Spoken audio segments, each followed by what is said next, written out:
Tonight, a Jared Haynes story in reverse.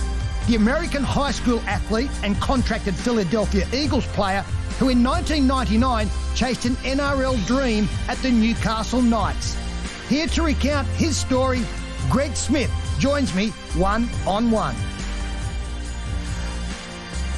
Greg, good to meet you. And let me say that of the hundreds and hundreds and hundreds of players who played one first grade game of rugby league, your story might just be the most unusual. But can I start by asking you, have you followed the Jared Haynes progress with the 49ers? Oh, yes, I have. Pretty much from the time he announced that he was going to the 49ers up until making the 53-man roster. So it's been, I've been following him online quite a bit.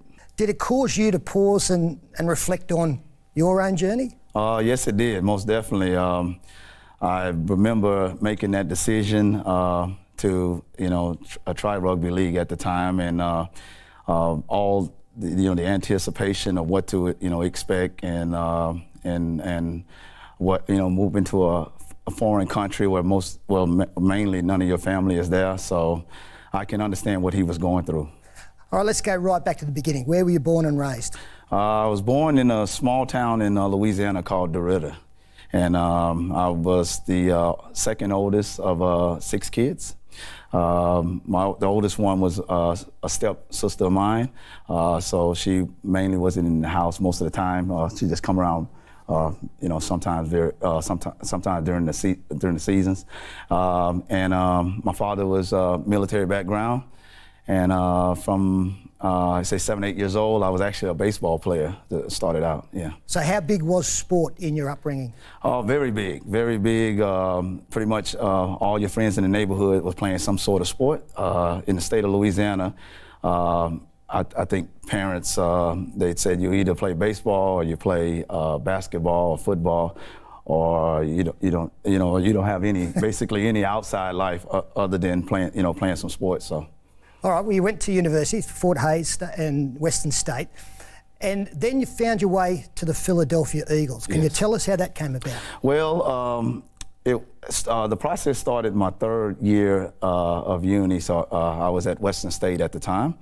The head coach, the football team said, hey, there's scouts coming around, and they're normally in your 3rd year, they look at players who have potential to make an NFL team. At the time, they go out, they do agility test on you, and then the main key is the 40-yard dash. And at the time, I ran a 4.33, and that sort of sparked the interest of other NFL teams, and that's basically where the process started. And then from there, at my final year of eligibility in university, I got a free agent contract to the Philadelphia Eagles. All right, so tell us about your experience with the Eagles. I sum it up. You get out there, 100-plus athletes on the field, all vying for a 53-man roster. And at the time, I remember looking at the depth chart, because they don't hide anything from you. You look and they show you position to position.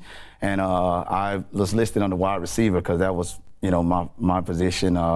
And I was out of the 12 they had in camp, I was 12th. And then I also remember seeing some sort of snippet in the newspaper saying, this guy won't make it through the first week of training camp. So instead of, looking at that and thinking, oh, I'm done, I used it as motivation. Back then in '96, they had, between the first and second game, there was the first cuts, and I made it through that. Then after the 3rd game, that was the second cut. So basically they would they would sort of shape the team into a 53-man roster before the 4th game of preseason. And the way they let you know if you're cut at the time is you're normally in a hotel room with your roommate. I remember it was Sunday evening, and they said if you get a letter under your door and have your name on it, that means you're cut. So, and I remember that night pacing the room, And then at the time I said, I think it was about 10 o'clock, and I said, I'll go get something to eat. So I went to get something to eat, come back, open up the door, and I see a letter. And it's turned over on this opposite side, and I'm thinking, please don't be me, please don't be me. And picked it up, and it was actually my roommate. And so they cut him, and then pretty much the next day they said, if you're still here, you're on a 53-man roster. So I thought, oh, good. And then we had a little presentation, and they announced me and said, okay, good, I'm on the roster. But then 48 hours later, when they made adjustments, here comes the cut. I'm cut before, while we were preparing for our last preseason game, boom, I'm cut. That's the nature of the business. Yeah. All right, you tried your luck then at Saskatchewan. Yes. And same kind of situation. How the heck then did you finish up as a Newcastle Knight? Well, it started out with the World Sevens, early 98. I had got an invitation from a local manager in the U.S. who also was working in relationship with a manager here in Australia. And they were doing the U.S. team World Sevens at the Sydney Football Stadium, and played in 3 games in the World Sevens, sparked some interest, and then from there went on to Western Suburbs Metro Cup to play for that squad, and sparked some interest from there. And then at the time, Warren Ryan got the job at Newcastle, and from there he was interested in me coming up there and trialing with the Newcastle Knights. What did you make of Warren Ryan? He didn't hold back. I mean, I remember at training, if you were bad, he was straight shoot. He'd tell you you're bad, or he always had these different slogans or messages for people. But if you worked hard, he saw the potential, and he would find any way possible to use you. All right, you played some Metro Cup, and you went to Newcastle, but how much did you really know about rugby league? Well, not much at first, but pretty much from day one I was at Newcastle. I had what I did because I said, hey, if I'm going to be here and I'm going to really try for this team, I need to, find every aspect of time to learn the game. And so pretty much every day I was watching, 2 or 3 videotapes, sort of watching what wingers do, on offense, what they do on defense. And pretty much my life during that period, there was no social life. When players were going out to the pub, I was at home watching videos. And so that from there is where I started to, understand a little bit about the game. Did you sign a contract at the Knights? Yes, I did. At the time, I signed right after, I think it was the last trial. I signed on to stay, with the club, and pretty much started out in the reserve grades. I was speaking to Andrew Johns yesterday, and he said that you were an extremely popular member of the playing group up there. So you obviously settled in quite well. Well, quite, yes. And the thing at the time, they were also quite intrigued about the NFL, and the other thing too, Andrew and his brother at the time, I think they saw in me was my pace, my speed, and then I had great hands for for kicks, bombs and stuff like that. Great hands, great explosiveness, very high vertical stuff like that, and so they saw that there was opportunities to help, with the club. You did impress in reserve grade, and you scored tries down there. And when you were chosen in first grade, I would imagine there would have been a bit of talk about a guy called Manfred Moore, who in 1977 played at Newtown. He came across from, I think, Oakland Raiders, played the Super Bowl and that over there. Did you know of him at all? At the time, I didn't until, it was announced I was going to be in the first grade. And after that, I started seeing information about him. And Warren Ryan pulled me aside, told me a little bit about him as well. And so I thought, at the time I thought, well, he gave it a shot. He did well. Why not me? Why can't I, follow in his footsteps and do the same thing? All right. Well, you were chosen to make your first grade debut, round 3, 1999, against the Canterbury Bankstown Bulldogs. What do you recall of that game? Well, I'm not going to sugarcoat it.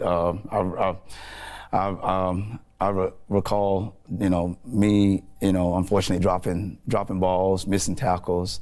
But, I remember I was out there. I was, trying my best, working hard. but unfortunately, it wasn't my day, you know, for that. After such a meagre apprenticeship, did you kind of feel like you had been thrown to the wolves a little bit? Not at all, because I mean, I've been, you know, I guess from my background professionally with, you know, Philadelphia Eagles, everybody's thrown in as a, you know, wolf, and when you're at that professional level, you know, your number can be called at any time. And I remember looking back at that time, we had a lot of injuries on the wing. And so I had a couple of good reserve grade games, and I knew there was a possibility that I could get called up. So, you know, I'll make no excuses for, you know, poor performance. I just, you know, the next week I said, hey, just another week to get better. All right, critics in our game can be quite scathing. What was the reaction? What did you cop it? Yes, I did. But that, you know, if you get caught up into that stuff, you're never gonna, you know, have an opportunity, you know, to improve. So I knew I deserved it in some aspects. You know, I know some people probably thought, you know, it shouldn't have been up there, but at the time, you know, looking back, I had earned that opportunity to at least go up and help with the Newcastle Knights. Now, you were accused of lying about your previous playing career overseas. Did you ever misrepresent yourself? Not at all, not at all. And my thing is, at the time, I just looked at it as, you know, that's not the thing to be worried about. You know, people are going to write what they want to write. People are going to talk what they want to talk. I knew that, you know, I still needed to go out there and perform to the, you know, the best of my ability. You were released by the Knights mid-season. Why was that? Combination of things. I think I started to let, you know, I started to let some of that stuff, that, you know, negative publicity get into my head. I felt that it was probably better for me, and at the time my relationship, also for the club, and I had no ill will with Newcastle because they, you know, then they always have a place in my heart because they gave me the opportunity, and you know, and they saw enough there to give me an opportunity, and then from there, you know, so I can't complain about, you know, what they did. So you went back and played some more Metro Cup, and what did you do then? Did you go back to the States or did you stay here? Yeah, I played more Metro Cup, and then at the time went back because I started to get in a serious relationship with my wife, and so I went back, you know, had to, you know, make some adjustments, decide what I was going to do when I come back here, because I mean, I had a degree in business. I also had experience in IT, so I knew I can come back and work and also raise a family at the time. So. But today, sport still plays a major part in your life. Can you tell us how? Yes. Now I'm a master's athlete, so you know I compete in athletics as well as I'm a full-time coach for athletics. I have athletes from age 8 up to Olympic level. I had one successful breakthrough in the London 2012 Olympics. The first leg sprinter Anthony Alosi, I was coaching him at the time, and he led the Australian team in the finals first leg, and they wind up equaling the national record. Okay, and you're also behind some other stars. I read somewhere that you were part of Angelina Jolie's Unbroken movie. Well, the thing with that, at the time, as the facility where I coach at, they had it was booked out, and at the time we was in middle part of our athletic season, and so I had to make an adjustment to a new training location, and I found out later that it was booked out for this movie, and then from there, a couple of days later, I get a phone call saying that they need a running coach on the set, and would you be interested in having a chat with Angelina and the other directors? And so from there, I think it was 48 hours later, I was on the set working with her side by side. Well, we mentioned Jared earlier. You're probably in as good a position as anybody to know what he's going through, what still faces him. Yeah.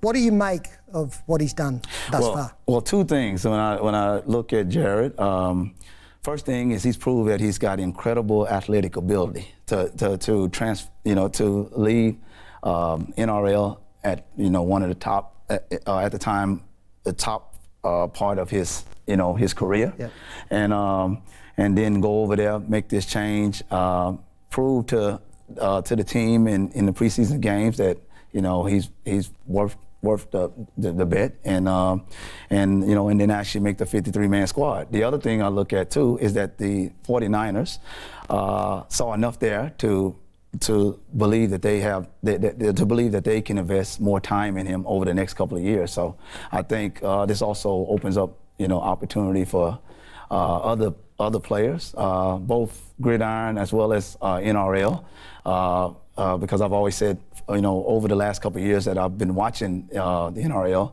that the fullback position translate quite well over to the NFL, because they can work in space. Kickoff return, punt return is the same type of player that has to work in space. So. All right, do you ever regret your brief foray into rugby league? No, not at all. If I didn't do it, because at the time when I was given the offer, if I didn't do it, I would probably be sitting up here today somewhere, saying that, I should have at least tried. And the other thing too is that from this, I've got a, beautiful wife, 3 beautiful kids. I'm out in the community helping, young kids.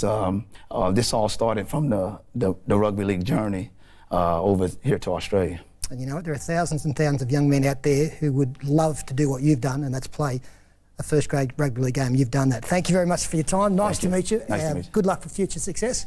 Thank and you. all the best. Thank you. You can tell everybody. Yeah, you can tell everybody.